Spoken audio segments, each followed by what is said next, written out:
and welcome to TaxVibe, a podcast by the Tax Institute. I'm Robyn Jacobson, the Senior Advocate at the Tax Institute and your host of today's podcast.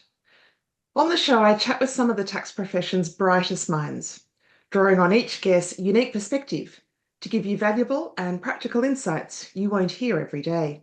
We hope you enjoy this episode of TaxVibe. I'm joined by Dr Ann Kayis-Kumar, Associate Professor of Taxation Law at the University of New South Wales Business School, and specialises in tax law and policy at a domestic and an international level. She's the founding director of the UNSW Tax and Business Advisory Clinic, an international award-winning platform for experimental work integrating learning, innovative grassroots research, and catalysing social impact across Australia. Her research has appeared in the media, including Channel 10's The Project, ABC Radio National, and The Guardian, and also serves on the Tax Institute's National SME Technical Committee, the ATO's Small Business and National Tax Clinic Stewardship Groups, and the Law Council of Australia's Taxation Committee. And welcome to TaxVibe. Thanks so much for having me, Robyn.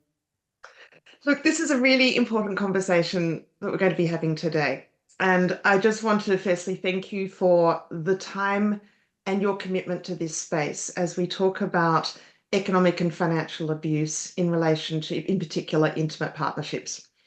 You wrote an article for us in our TaxVibe, our member newsletter, and it was titled Domestic Violence, What's Tax Got to Do with It?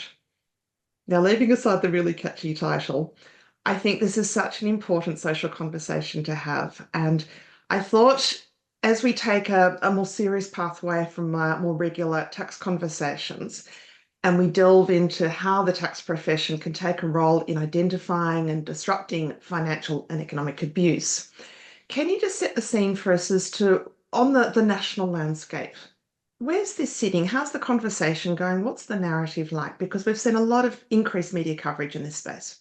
Yes, absolutely, Robyn. So we know that domestic violence is a national problem. We've had people as senior as the Prime Minister talk about it as a crisis.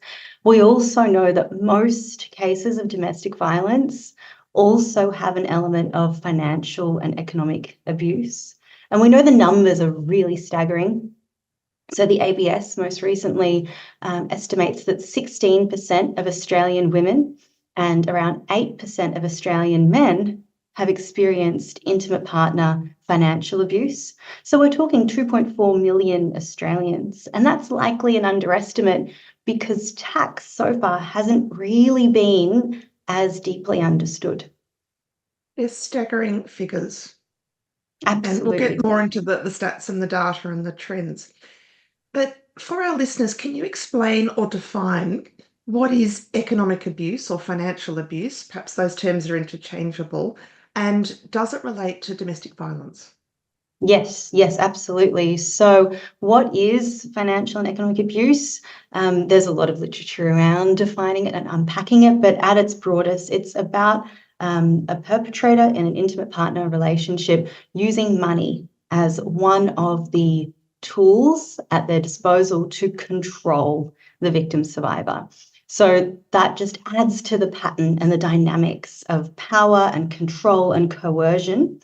And money is a really powerful one. You wouldn't think that it would be so profound, but it actually is one of the most problematic and insidious elements because, for starters, it continues after the victim survivor has escaped the abusive relationship. And also, it can be used in ways that are less visible. And so there might be less help-seeking behaviour by victim survivors because they might not even realise that what they're experiencing is financial abuse. So coupled with that, plus relatively low awareness of what it even is as a community, it makes it really important that we have programs like yours to raise awareness and lift the lid on it so that we can have more of a conversation about what it is, what the red flags are, and more optimistically, what we can do about it. One of the key points I take from what you just said was that even after any immediate physical threat has passed, there is still, if not an ongoing or potentially even an increased risk of this financial or economic abuse. Yes, yes. And to add to that as well, often, and this is what we know from the domestic violence literature, often it's financial instability and economic instability that can lead someone back into an abusive relationship even after they've left. So that really highlights the importance of the systems supporting victim survivors. And whether that's returning to that initial abusive relationship or whether it's seeking some sort of alleged refuge or apparent refuge in a new relationship, which might turn out to be equally as damaging. That's such a good point. Yeah. So we know that financial abuse almost always occurs alongside other forms of domestic violence. And these could be physical threats, sexual, psychological, and emotional abuse, threats, intimidation, controlling behaviours, duress, the list is endless. What sort of trends are we seeing? What's the prevalence of this in our community? And I might even suggest your community, your population that you particularly look after might be a little more exaggerated than perhaps the general population. We definitely see the people that we help are in the most extreme of crises. So the clinic that I'm the director of, we partner with community organisations to identify people who are in serious hardship.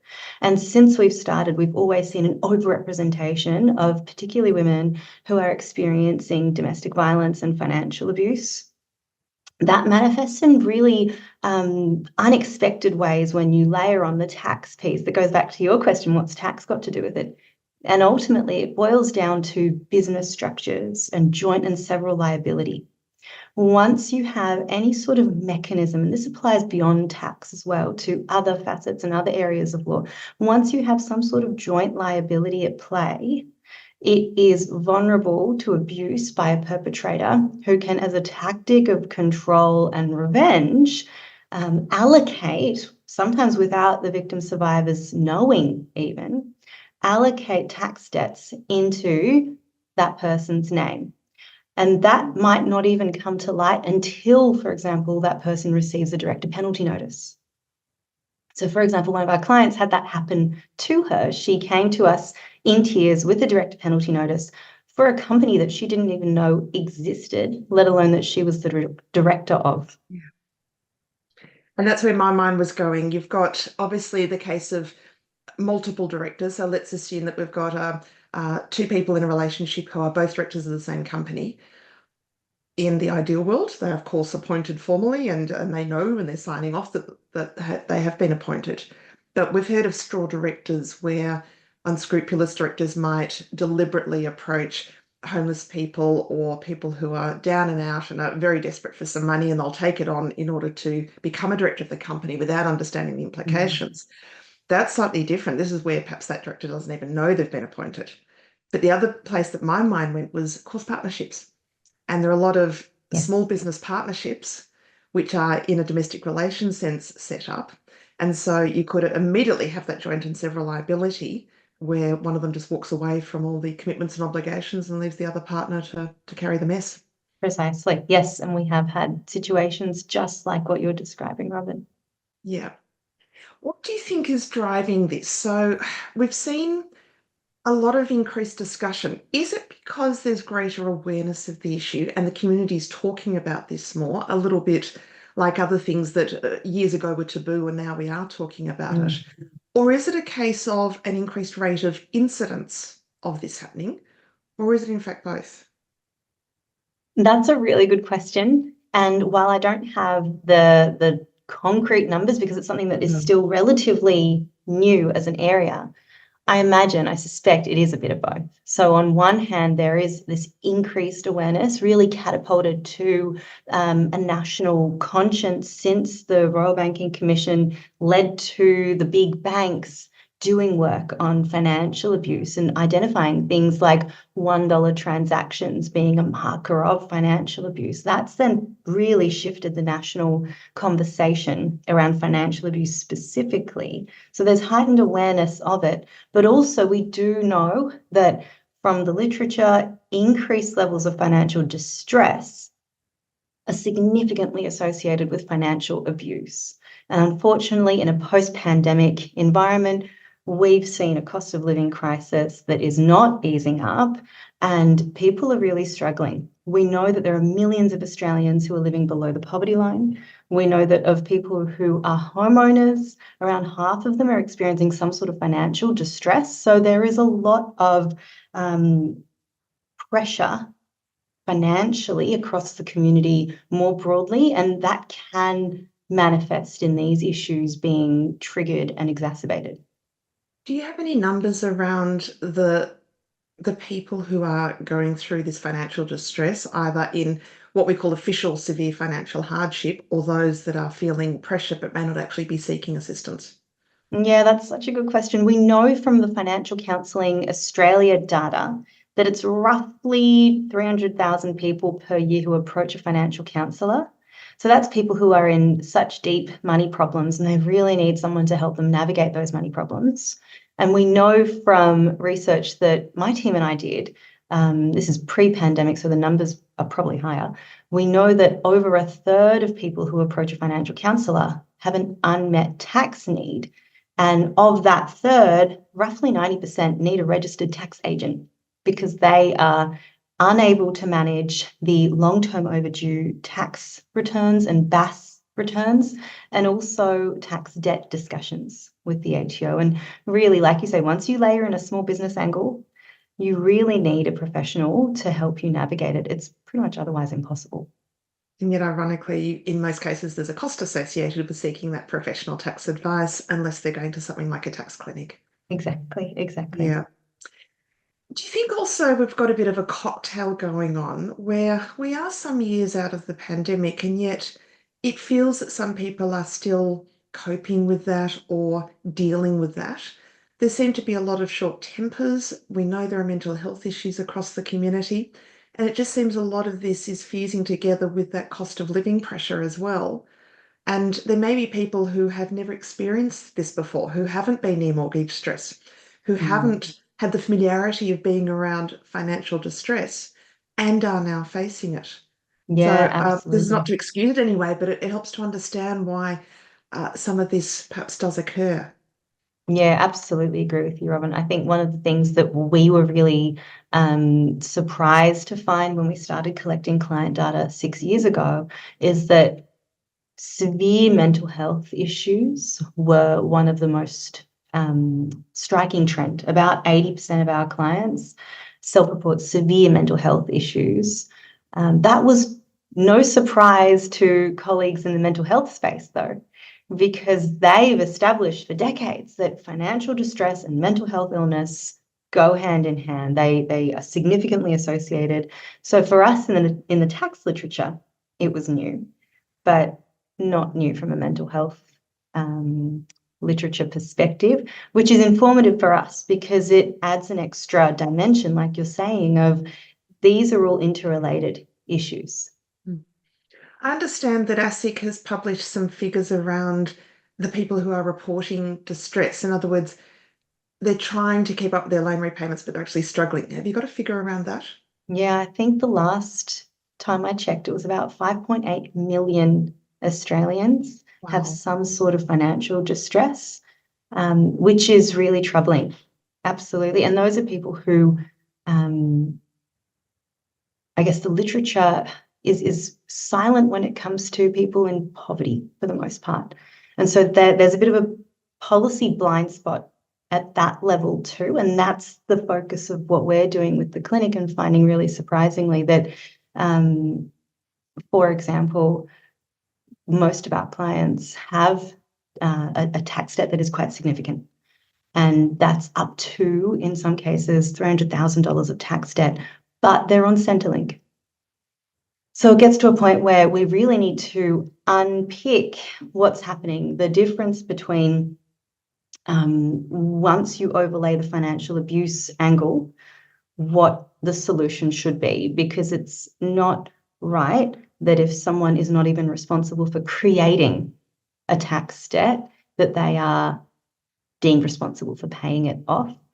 So our clients will be in transitional housing, reliant on Centrelink. So they've got income of significantly less than the national average, but on average, the tax debt that they hold is about $90,000. It's simply impossible for them to pay that off with a payment plan. And what I worry about and what my team is concerned about is the next steps that can then lead to bankruptcy. And that then feeds into what you were saying before about the mental health piece, because if someone is made bankrupt, then what are the consequences that flow from there? We'll chat about that in a moment too. Does any of this get into the sphere of elder abuse, or is that a different conversation? That is a whole other conversation, and one that we really need more work being done in. My research focus has been on intimate partner financial abuse, but there is absolutely a whole other unexplored unknown when it comes to that and its interaction with tax. Okay. What about whether this is getting into what can be described as gendered violence? Yeah, so unfortunately, there is an overrepresentation of women when we talk about financial abuse. The statistics, it's 16% versus 8% women to men experiencing financial abuse. So statistically much more likely to be women experiencing financial abuse. And that's a national average you're referring to there, 16% of women. Of all Australian women, according to the ABS data. And what would be the proportion that you're seeing in your clinic? We've got much, much higher rates of financial abuse, unfortunately. When I first started the clinic 6 years ago, it was about 60%. And that then prompted collaboration with the Gender Violence Research Network. And they have just been invaluable because they've already been working in this space and have significant strides in the financial services industry. However, what's even more troubling is in the last year and a half, that number has skyrocketed to over 80% of our female clients self-reporting financial abuse. Recently, there was a report delivered from the Independent Rapid Review of Prevention Approaches to help stop gender-based violence. A lot of words in that. There were some recommendations made across 6 key areas. My question is this just another report, another review with more recommendations?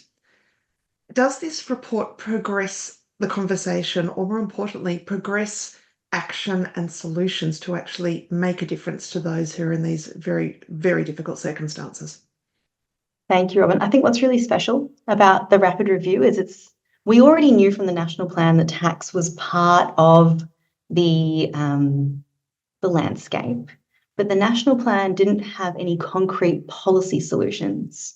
And what's really promising about the rapid review is that the expert panel has identified tax as one of the significant systems that can cause harm. And so that in and of itself is breakthrough. That is the first time that a federal government level report has recognised the interaction of tax and financial abuse.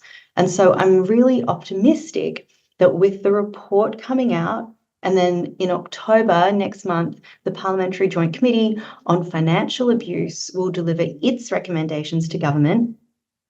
I am an optimist, and I'm hopeful that we will see some real policy recommendations being made that the government will be able to act on, the things that are practical and meaningful, because that is really what we need in this space. We need law reform so that the regulatory environment and the administrative levers are modernised and appropriate to deal with this.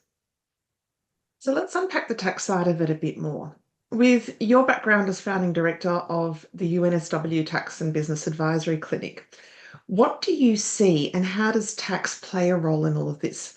And I'll add to that, you have in your previous research and papers and other publications referred to sexually transmitted tax debts. So can you also explain what that means? Absolutely. So sexually transmitted debts are a term that financial counsellors coined a little while back to highlight how a victim survivor can be saddled with debt. What we're seeing is that playing out via business structures in the tax system. And that's really problematic because then it means that the ATO is pursuing victim survivors, sometimes without the victim survivor even knowing about the debt to begin with. And it's unfair on the ATO as well, because they don't have the legal mechanisms that make it really clear that, for example, with that DPN affected client, that is a defence. If we were to legislate for those sorts of defences or to have a mechanism, an exit valve, it would be beneficial for the ATO and beneficial for the community. So you've talked about director penalty notices being issued to people who are directors but didn't even know they were. And of course, the DPN makes you liable for unpaid PAYG withholding, superannuation guarantee charge, but also GST, luxury car tax, and wine equalisation tax. You've also talked about bankruptcy, so let's delve into that further. What are the implications if someone is declared a bankruptcy? What sort of impact does that have on the victim survivor? Absolutely, and particularly keeping in mind the piece around the lack of social justice that is achieved by bankrupting someone for a debt that they weren't even responsible for creating and oftentimes didn't even know existed. So in addition to that, then, it is part of the broader tactic of control and revenge and abuse. So what we then see is the system effect kicks in, and the system is often deliberately used by perpetrators as a further tactic of control and abuse. So the system effects are things like, once someone is made bankrupt, it impacts their ability across short, medium, and long term to attain economic security. It can affect housing, it can affect employment, it can affect ability to get finance, it can affect ability to travel overseas. But more profoundly, when it's done in really sinister ways, and we have seen clients who have told us that their former partner has said to them, I am going to financially ruin you. And that is the deliberate thing that they're doing, is loading up with revenge tax debts as a result.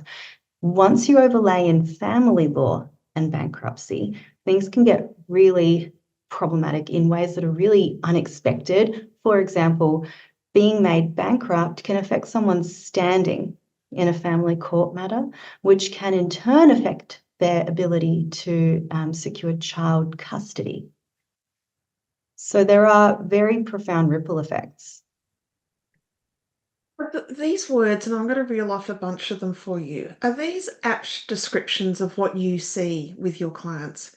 Power imbalance?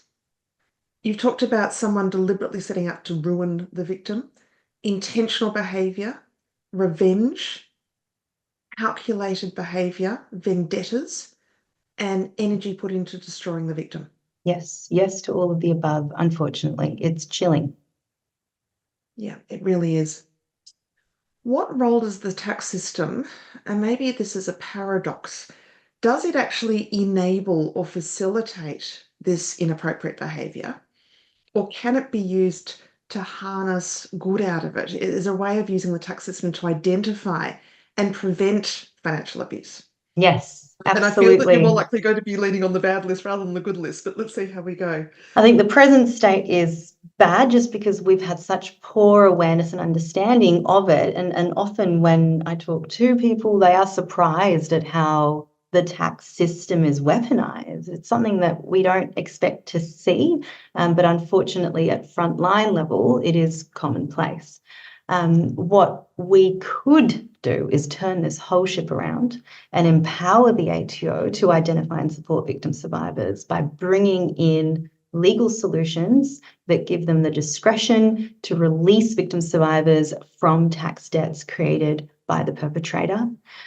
Also other administrative solutions too. And that's often things that we can see international examples of in the way that debt is managed. For example, in the United States, which really is the shining light when it comes to serious hardship in the context of innocent spouse relief, is that they have the legislation that means the IRS is poised to be able to grant these sorts of discretions, but they also have administrative mechanisms like a victim of domestic violence indicator that, while not perfect, we could learn the lessons from and cherry pick elements of to design something that's really going to make the ATO positioned in a way that it can disrupt perpetrators rather than the situation that we have today.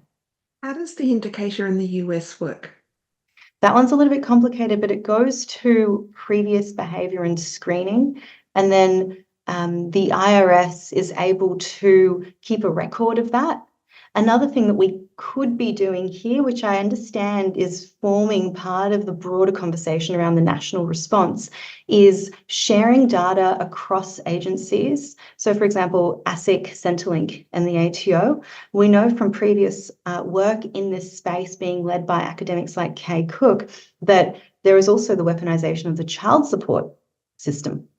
So by not lodging a tax return, or by lodging a tax return but understating income, that has a knock-on effect for child support payment amounts.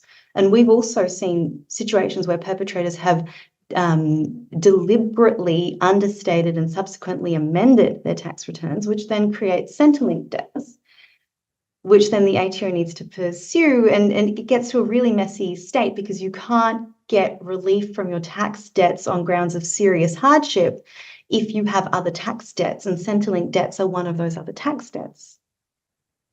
Is it the case that if you don't lodge a tax return for 2 years, then you don't need to pay child support? Yes, that is something that has been uncovered as well. And I absolutely agree with you in the way that you're saying it. It just seems absurd, even just saying it.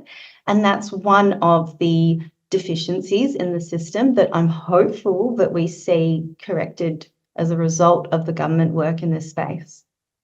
What other red flags do you see? Or I guess more importantly, for our members who are practitioners and they're sitting there with their clients, what sort of things should they be looking out for? And I want to emphasize this is not about an expectation that the tax profession should be running to the rescue and solving all the problems, intervening, because they're not trained to do so. They're not trained psychologists. They're not trained in domestic violence issues. But there must be signs or red flags that would make a practitioner sit back and think, gee, I wonder if there's an issue here.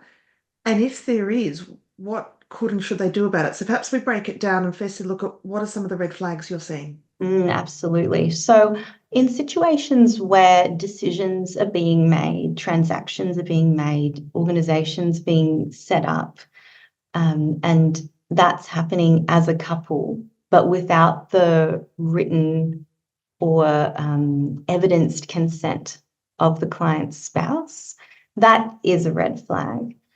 Identification check. So we've seen, again, really chilling ways that perpetrators can, through charisma and other tactics, put accountants in positions that are compromising. For example, one client came to us and their abusive former partner had masqueraded as them by setting up a fake email account and pretending to be them and telling the accountant that she couldn't attend meetings, she was too busy at work, and everything just needed to be done via email. There was no client verification.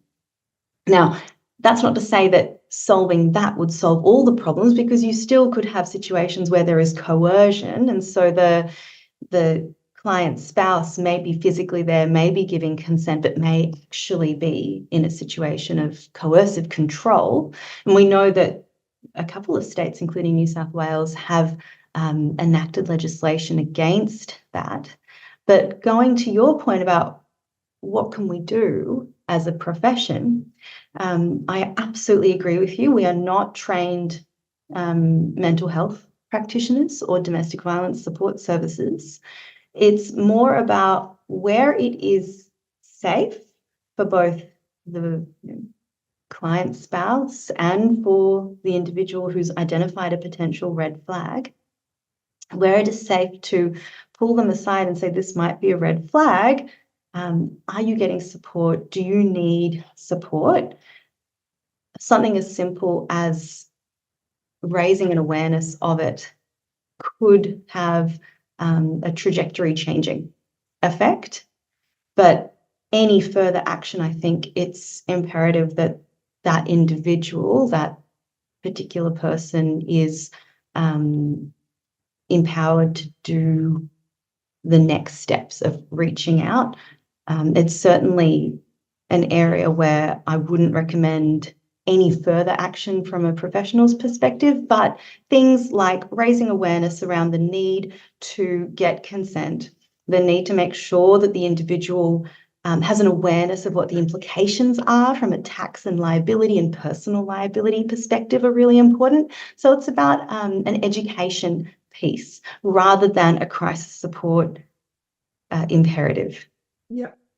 So in a similar way, if I was a practitioner and someone I didn't know approached me and asked me to set up an entity, change a bank account, amend a prior lodged return, and then that generates a refund either from an activity statement or a tax return, I think my little antenna would be going up thinking, okay, is this all legitimate? Is this a potential fraud on the ATO? So in a similar fashion, it's not to say that anyone who sets up a new entity or changes a bank account is engaged in fraudulent or inappropriate behaviour, but it's perhaps a red flag to look out for. What are some of the other red flags you would suggest accountants should be alert to? Yeah, absolutely. And that piece around bank accounts is really interesting. So where an individual, the client spouse is assigned income, but then the funds don't go to that account or they go to a different account, the tax liability will still be triggered, but they may not have access to funds. So there's only so much that we can do as a profession, but just having some guardrails around awareness, I think, is a really important first step in identifying and supporting people in these situations. One really interesting piece that I often hear domestic violence advocates talk about is the need for the victim survivors to have their own bank accounts. But that is said in a way that assumes that that is achievable. Often one of the really unfortunate elements is that that's not the case. We shouldn't take for granted that people have independent access to their own bank account.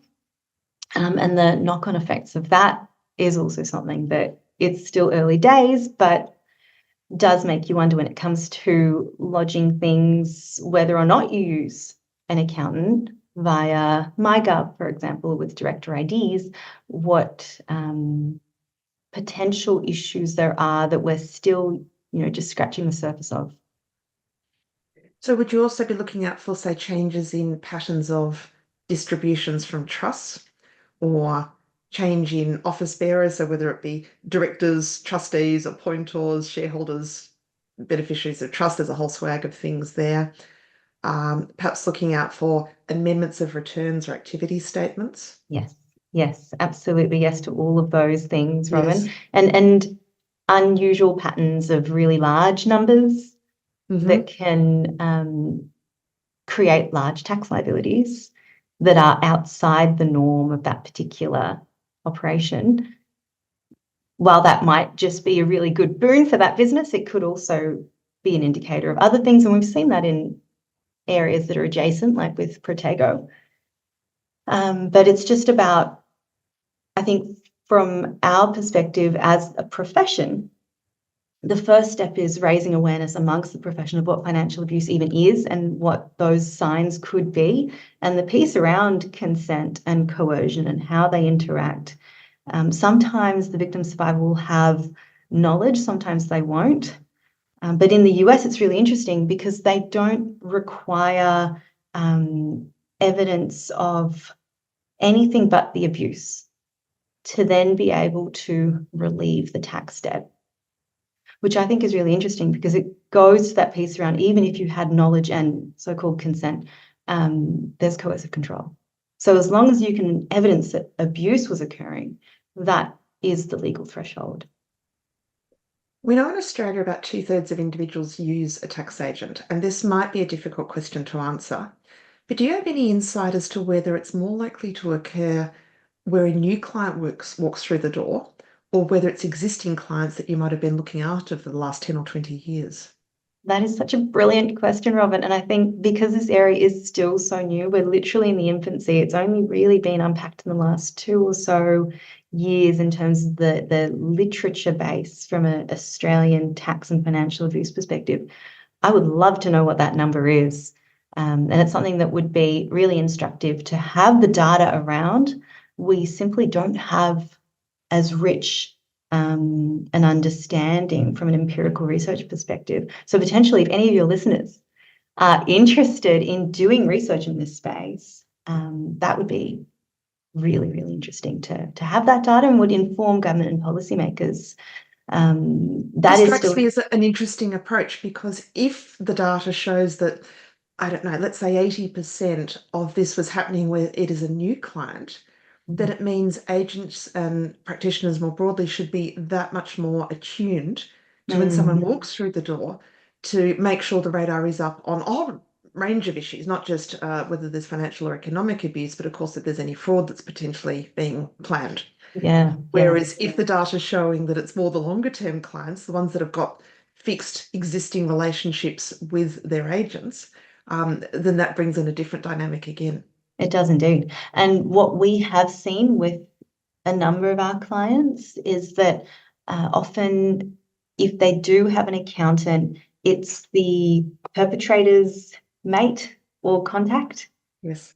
Who has brought that accountant into the fray to begin with. So once there is a separation, the client's spouse is on the out, and that can have knock-on effects as well.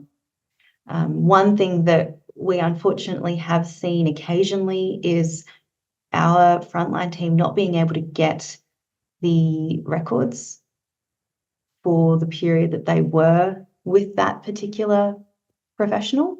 And that could be for a myriad of reasons, including just simply the client not paying for the work.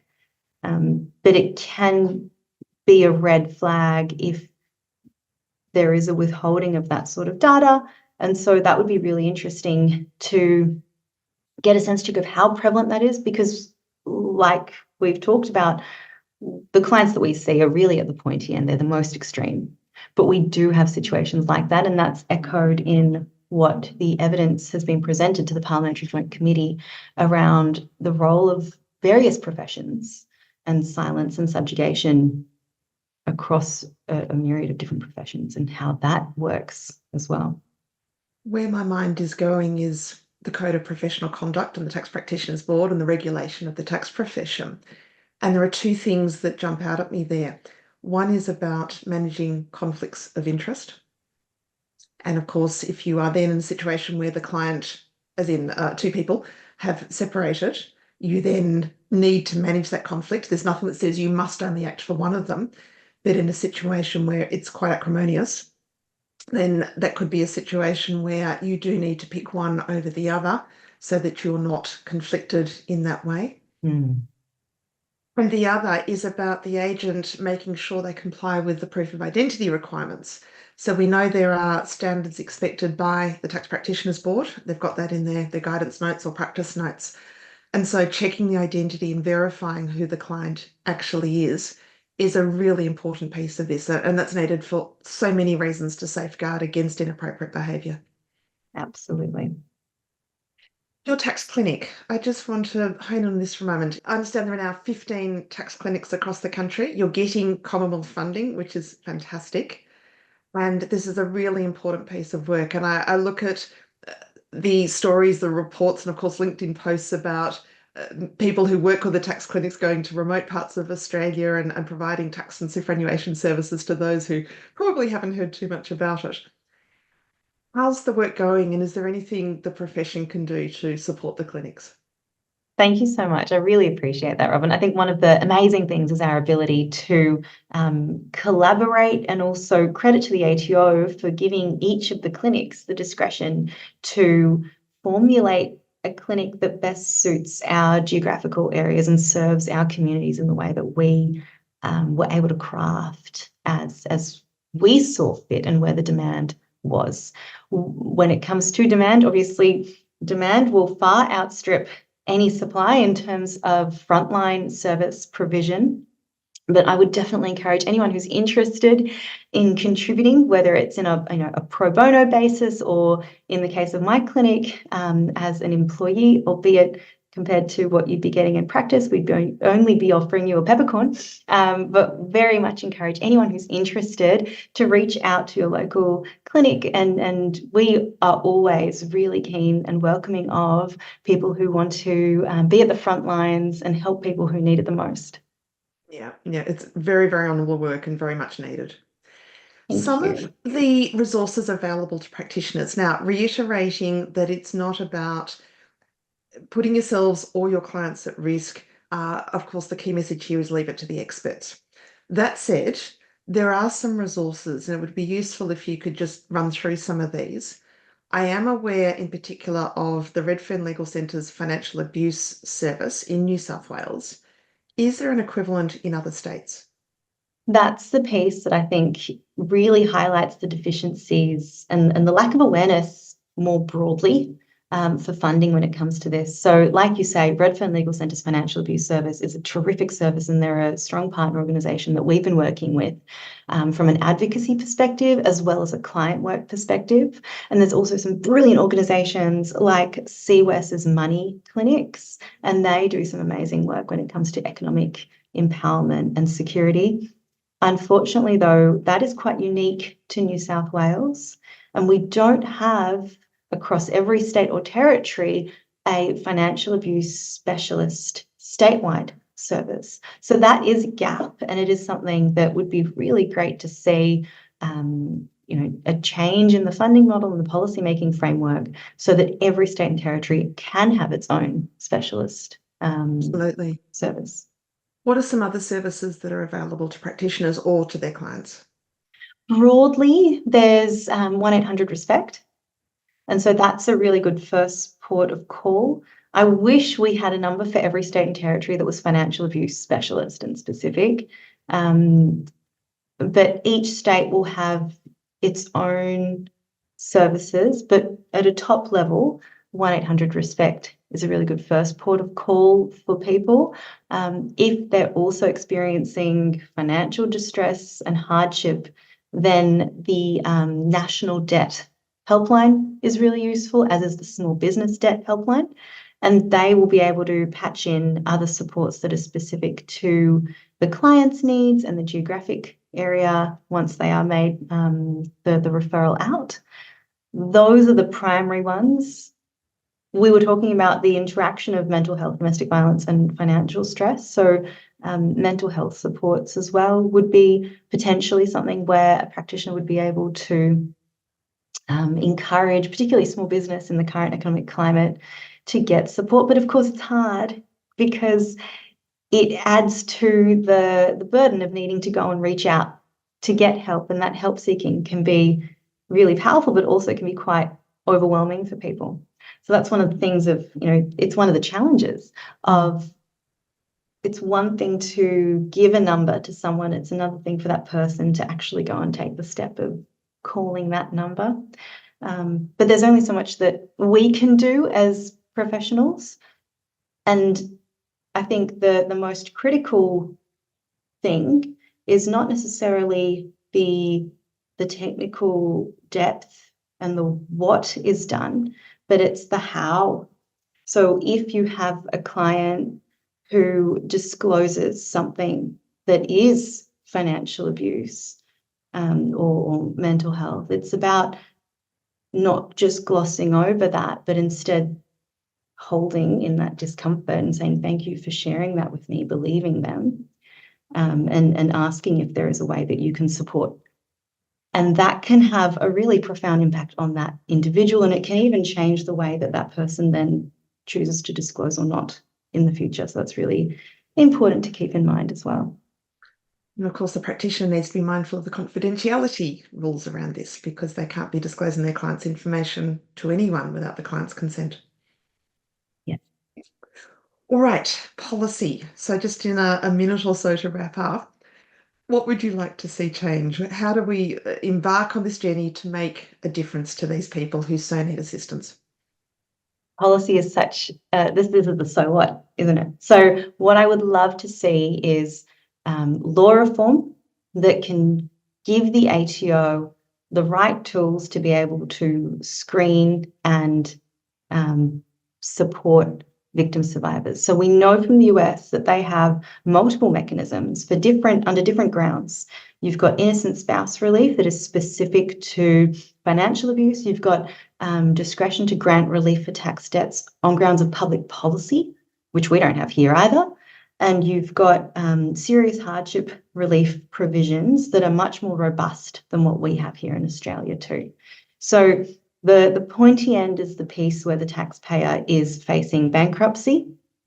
That would be the starting point for law reform here, enacting rules that can give the ATO the discretion to release a tax debt on grounds of financial abuse, and instead enable the ATO to retarget the perpetrator for the tax debt would go a long way in profoundly changing lives. And I can see you beavering away to make that happen. Your key messages, what's the takeaway for practitioners? What are some things you would like them to reflect on after listening to this conversation? Yeah, I think the top two things are, one, the collective efforts around financial abuse have really been coming to a head, particularly over the last 12 months or so. And so I hope there is a watch this space piece around policy changes when it comes to financial abuse and a tax lens overlaid on that. The other piece would be, it is quite eye-opening to know that it's 16% of Australian women, so it's about 1 in every 6 Australian women, and 8% of Australian men. So that's a lot of people across the community. Chances are that forms a small part, at least, of client bases.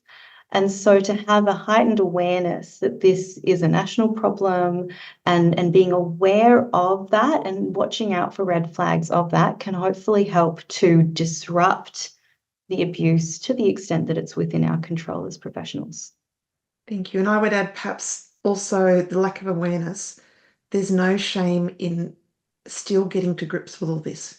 It's going to be, for most people, firstly, unfamiliar territory, and secondly, probably very awkward or difficult territory. Yes. So there is no shame in putting up your hand and saying, look, I don't understand this, or I need some assistance to get my head around this so that I can better be there to support the client. Yes, absolutely. The other thing I would add is make sure as a practitioner that you're not being used by the perpetrator to, in fact, perpetrate more financial abuse. So keep that antenna up. Look at some of those red flags that Anne has identified, and hopefully the whole profession can work, as it always does, together to make this a better system for everyone. So Anne, thank you so much for your time and your insights, and your work is so important and so commendable. Thank you so much, Robyn. I really appreciate your support as well. It has been phenomenal. Thank you. You're very welcome. Thanks for listening to this episode of TaxVibe. I've been chatting with Dr Ann Kayis-Kumar, Associate Professor of Taxation Law at the University of New South Wales Business School. If you've enjoyed this episode, we'd love for you to subscribe, rate and review TaxVibe wherever you listen. We welcome any feedback and suggestions. To catch all the latest from TaxVibe and the Tax Institute, join us on LinkedIn. If you're interested in being at the centre of the tax conversation, a membership with the Tax Institute could be just what you need to stay current and connected with tangible, real-world benefits. Learn more at taxinstitute.com.au. Thanks again, and till next time on TaxVibe.